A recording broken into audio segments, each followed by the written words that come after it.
يا أيها الناس قد جاءكم برهان من ربكم وأنزلنا إليكم نورا مبينا. Assalamu alaikum, bienvenue dans ce nouvel épisode d'Inspiration coranique. Une histoire inspirante que j'ai voulu partager avec vous aujourd'hui est celle que Allah subhanahu wa ta'ala dit au prophète sallallahu alayhi wa sallam, les conseils qu'il lui donne juste après la bataille de Uhud. Durant la bataille de Uhud, une partie des compagnons commettent une erreur. Une partie des archers va désobéir et ne pas respecter la consigne du prophète sallallahu alayhi wa sallam qui était de rester sur cette montagne, la montagne de Uhud. Et à cause de leur erreur, eh bien qu'est-ce qu'il se passe? Il y a la zizanie dans le camp des musulmans, les ennemis se retournent contre eux et le prophète sallallahu alayhi wa sallam a failli y laisser la vie. Donc c'est une erreur militaire qui est assez grave en conséquence. Et nous, dans notre vie au quotidien, eh bien, il nous arrive parfois de travailler avec des gens, d'être dans un poste de responsabilité, de chef d'équipe ou de chef de projet ou de responsable dans une famille et que les gens dont nous sommes responsables eh bien, commettent une erreur. Ça peut être une erreur au niveau familial, au niveau associatif ou au niveau professionnel. Et qu'est-ce que les gens font naturellement dans ce genre de situation? Eh bien d'abord, ils vont chercher un responsable. Ils vont essayer de trouver un coupable. Qui a fait cette erreur-là? Et lorsque la personne est identifiée, eh bien elle est punie ou elle est sanctionnée. Elle est étiquetée. On va dire telle personne n'est pas à la hauteur. Telle personne n'a pas bien fait son travail dans le projet. Telle personne dans la famille n'a pas respecté les consignes. Et comme ça, eh bien, on met de côté ces personnes-là qui ont fait une erreur et on les affiche. Qu'est-ce que Allah subhanahu wa ta'ala donne comme conseil au prophète sallallahu alayhi wa sallam dans cette même situation-là? Il lui dit فَبِمَا رَحْمَةٍ مِّنَ اللَّهِ لِنْتَ لَهُمْ وَلَوْ كُنْتَ فَظًّا غَلِيظَ الْقَلْبِ لَانفَضُّوا مِنْ حَوْلِكَ فاعف عنهم واستغفر لهم وشاورهم في الأمر فإذا عزمت فتوكل على الله إن الله يحب المتوكلين. Il lui dit tout d'abord, tu es une miséricorde pour eux. Subhanallah.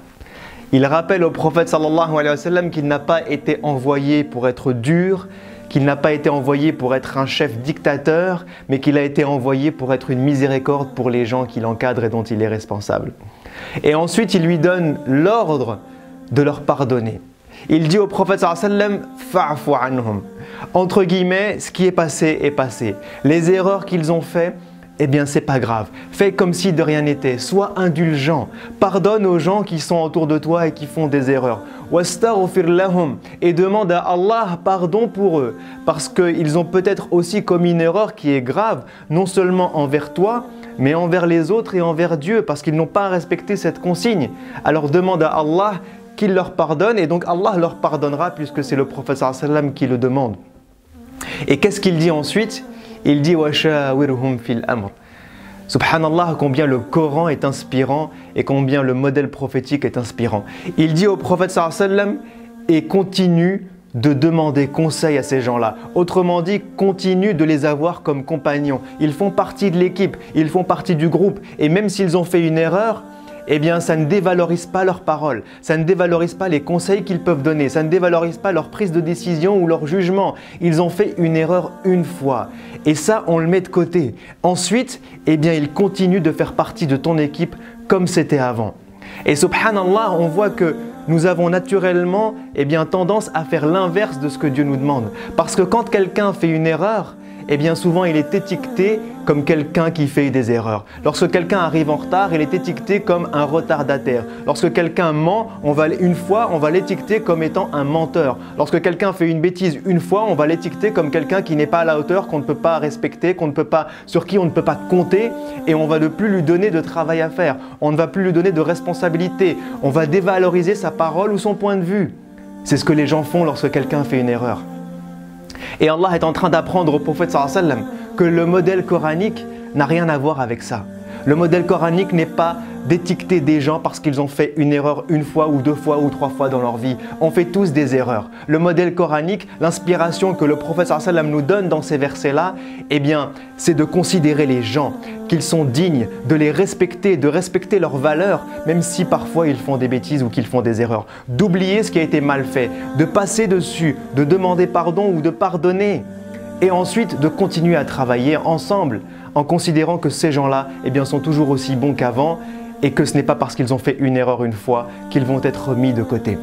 Donc ce verset est très inspirant pour chacun d'entre nous, que ce soit dans nos familles, que ce soit dans nos associations, que ce soit dans nos projets personnels ou professionnels. On a toujours tendance à travailler avec des gens ou à être avec des gens. Chacun d'entre nous fait des erreurs. Posons-nous la question, comment est-ce qu'on se comporte avec les gens qui font des erreurs? Est-ce qu'on suit ce modèle coranique, le modèle du prophète sallallahu alayhi wa sallam qui est inspirant, ou est-ce qu'on a tendance à mettre de côté, à étiqueter, à cataloguer les personnes qui font des erreurs? Je vous dis à la prochaine, Inch'Allah. Wassalamu alaikum wa rahmatullahi wa barakatuh. Si ce rappel vous a été profitable, alors partagez-le humainement avec les personnes qui vous sont chères et numériquement pour qu'il puisse toucher le plus grand nombre, Inch'Allah.